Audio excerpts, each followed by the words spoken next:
Yo, welcome back to another match. On the play, let's see what we can do.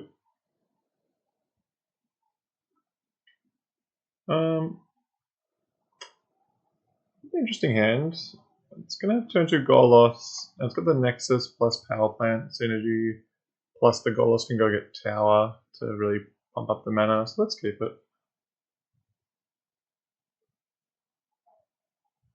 I'm always a bit hesitant to keep a hand that relies on turn 1 City of Traders, but when you're offered this much mana on turn 2, it's hard to say no. And the mana deficit we get on turn 2 is going to be not too big of an issue when we've got such a surplus on turn 3, assuming the goal loss gets there.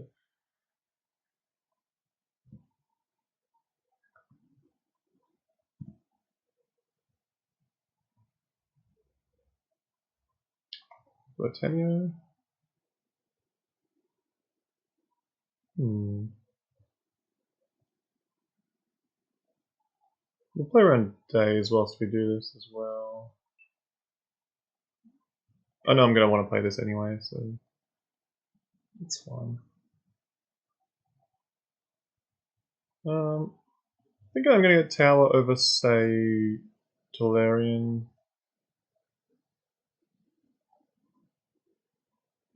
It's close though.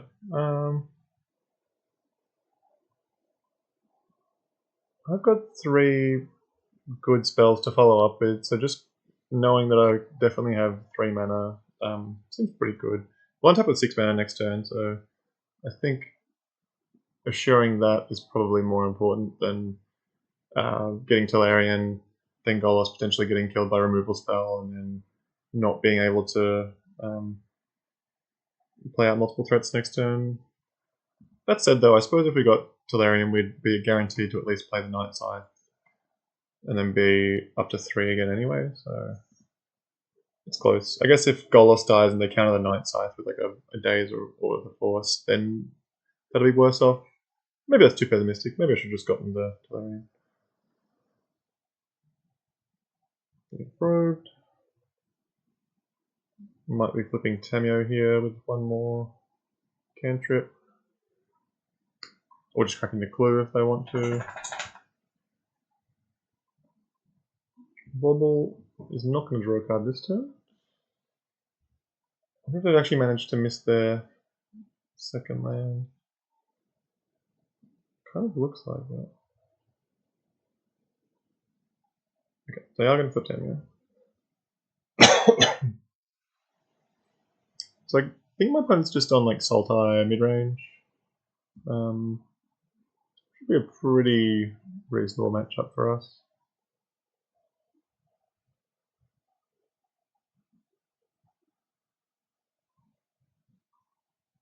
So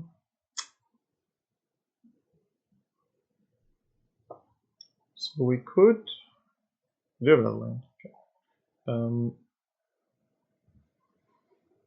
We can kill a Tamio this turn if we really want to by playing a Ballista on 3 and then shooting down Tamio for 2. I don't think that's better than just attacking with Golos just to keep it at bay. And then also deploying the Chalice on 1. They've played a lot of cantrips already, so maybe the Chalice isn't as effective as it might otherwise be.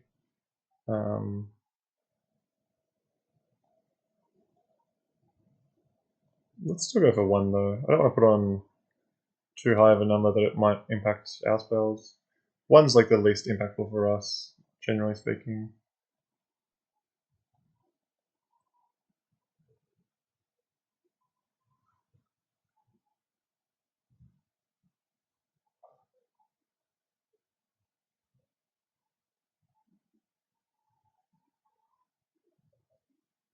They have something like an Oculus or a Frog or a Baraglyph here. They're a bit in a little bit of trouble.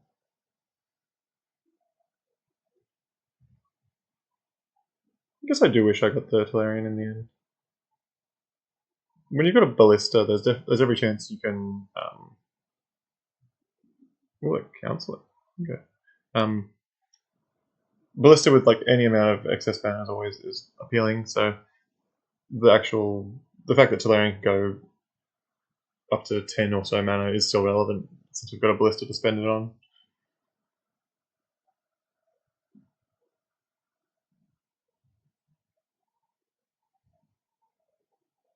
We get to Council here, but they're obviously not going to get a 1-drop in the face of this Chalice. Not sure what they're going to opt for. I don't know a great deal about their deck. Or I definitely don't know their deck well enough to know what they're getting here.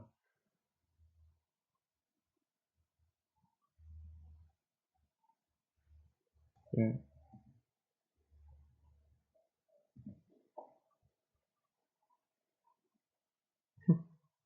There is Tron. I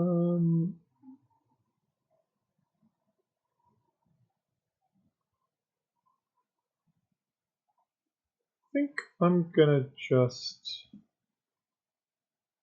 keep pumping the Ballista until I'm given a reason to do otherwise. And then attack Tamio here with these two. I'll pump Ballista once before damage to make sure it kills Tamio, and then no blocks. And hold up either another Ballista activation or untap the Grim Monolith.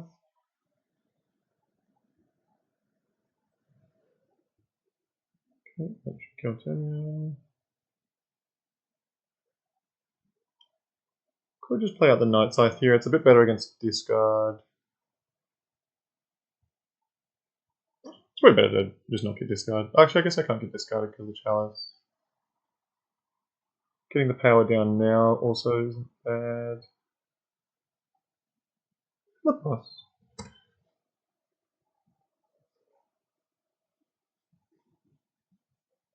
Hopefully they're taking a few draw steps where the Chalice is checking a cantrip or a spell pierce or a fatal push. We'll see.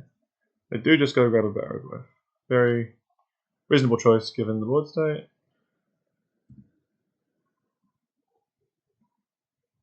Let's just go counters on the Ballista.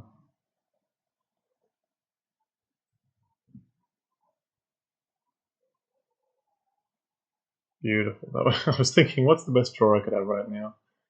It's this guy. This meaty gentleman. Gonna clean up the Barrow.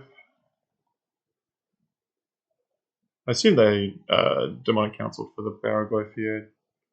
Yeah, that's the map. Well, that's the game. Yeah, Barrow makes sense to completely stabilize the board. I mean, I guess I would have been able to eventually just Ballista this down. I could have done that this turn, actually. But being able to deploy a massive threat, keep the Ballista around, attack for 7, hold up the Ballista activations, that was a very welcome draw step. Alright, against Sultai, Midrange, Graveyard Hate seems good.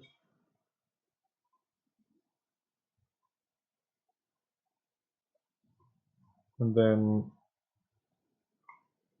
these big heavy hitters I think are fine. We're going to trim the usual suspects, so Ballista, Metalworker, Shadow Spear.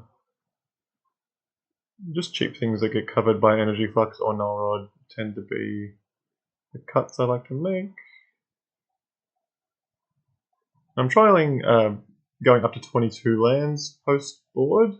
Post-board games are usually a bit grindier, a bit scrappier, to the point where you might not be able to rely on your artifact mana to the same extent that you would in game 1, so just bringing in an extra land to try and hedge against that is what we're trying recently. Not sure if it makes that much sense or if it is just a bit overthinking it, but we'll give it a crack. Not too many cuts I really want to make. Maybe probably just like the Night Side. Yeah, that's fine.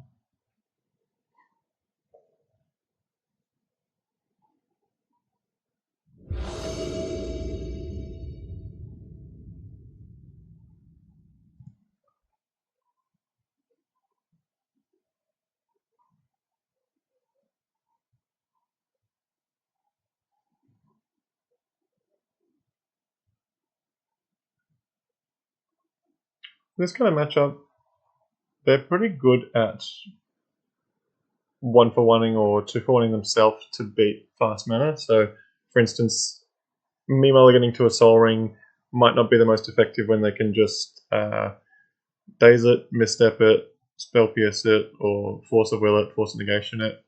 So because their interaction is so good at dealing with things despite the turn you play it, I think the general plan is just to try and keep a functional hand that keeps a lot of cards, but still is quite powerful. So we'll see what they've got for us, what they've got in store.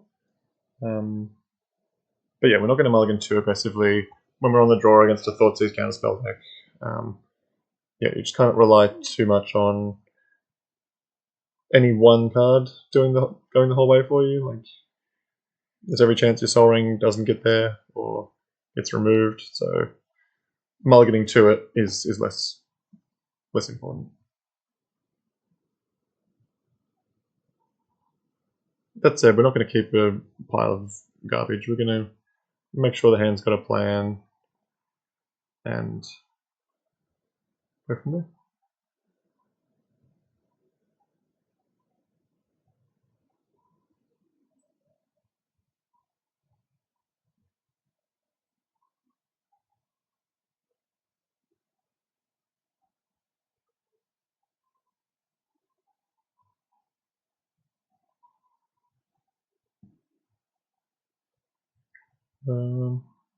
Looks like my opponent's got some technical difficulty.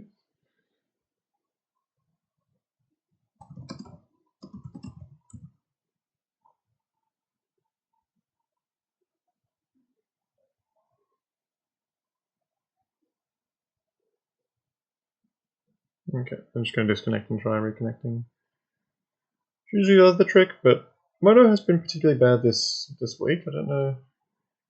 I think it's because it's between Christmas and New Year's. People have got a lot of spare time, so people are jumping on Moto, and you can see it on like the modern queues. There's kind of record numbers that we haven't seen in a long time. A lot of people playing vintage cubes, so I think the old Moto server is struggling. It's never been the strongest, but boy, right now it's not doing well.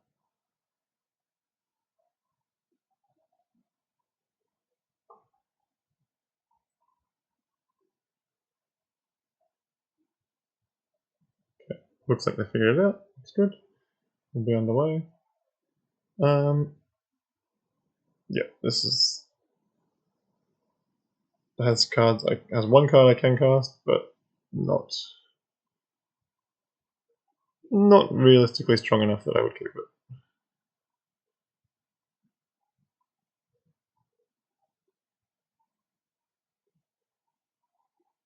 I'm happy to mull this. So this can go turn one Chalice if I do the Gemstone ability. I guess that's fine. I don't really want to mulligan any further. Turn one Chalice can be pretty backbreaking, and then it's got a Nettlecyst to follow up if I draw a land. I don't love it, but I will keep. Let's bottom the Ugin. And we'll probably exile the Khan, I think. Opponent's mulled to 5, but kept pretty quickly on 5, so maybe they're part of the school of thought that says you got to mulligan to sideboard cards against bots. Some people will like to do that, some people like just to keep good hands. Yeah, definitely a lot of ways you can approach the matchup. If you have a lot of good sideboard cards against the deck, then on the one hand, if you mulligan, you'll probably find one. But on the other hand, if you keep a fine hand with a few cantrips, you might just draw into it that way as well. So it's hard to say. Hard to say what the best approach is. Chalice will not be happening right now, unfortunately. The step's just a little late.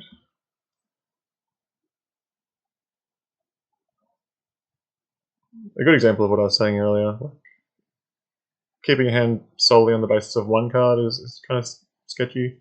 And I guess we kind of did that here, but going to 5 also doesn't really solve many of our problems. so we sort of stuck to it. Land would be nice. Probe, not so much. Not bad, maybe draw something. Let's see how dead we are. Counterspell, Spell Pierce, Violent. Yeah, we're fighting.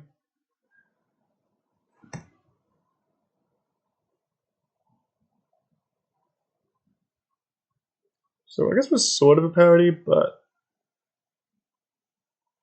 they have a lot of draw steps that could just put us in the ground, but we also have a lot of draw steps that could be good as well. I'm going for 1. My mouse works. Go.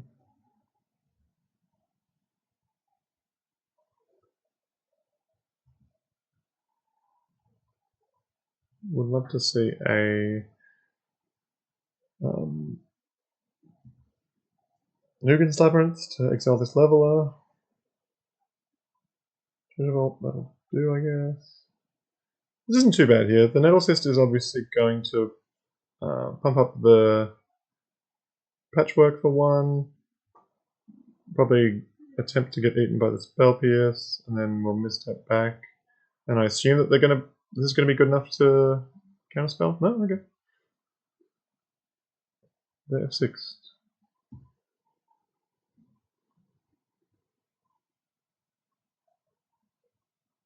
I'm not sure if that was intentional or... I guess it's gonna work out for him if I draw a land from the Thought Knot. If I don't, I'm just gonna attack him. This is 5 damage at least.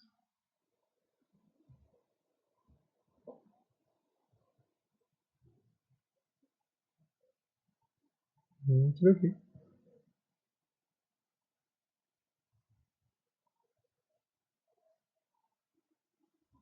Just drawing another land, so they are flooding out pretty bad, which is definitely good for us. Play a Mind Stone to bump up our guys. Probably not worthy of a counterspell, but it's not a bad thing to draw here. Something that's not good enough, not really good enough to counter, but does help us get some more damage going.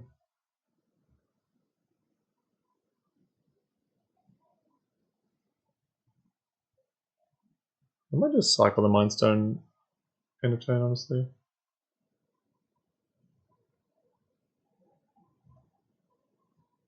Seems like an early chump for the death, right? But I kind of see it. Maybe they've drawn an Oculus, they're trying to get up to that.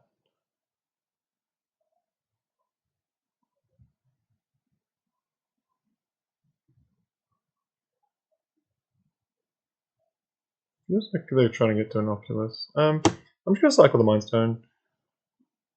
Probably going to draw a land anyway. And yeah, you have the upside of drawing something like this land. This doesn't make 4, does it? No, not quite.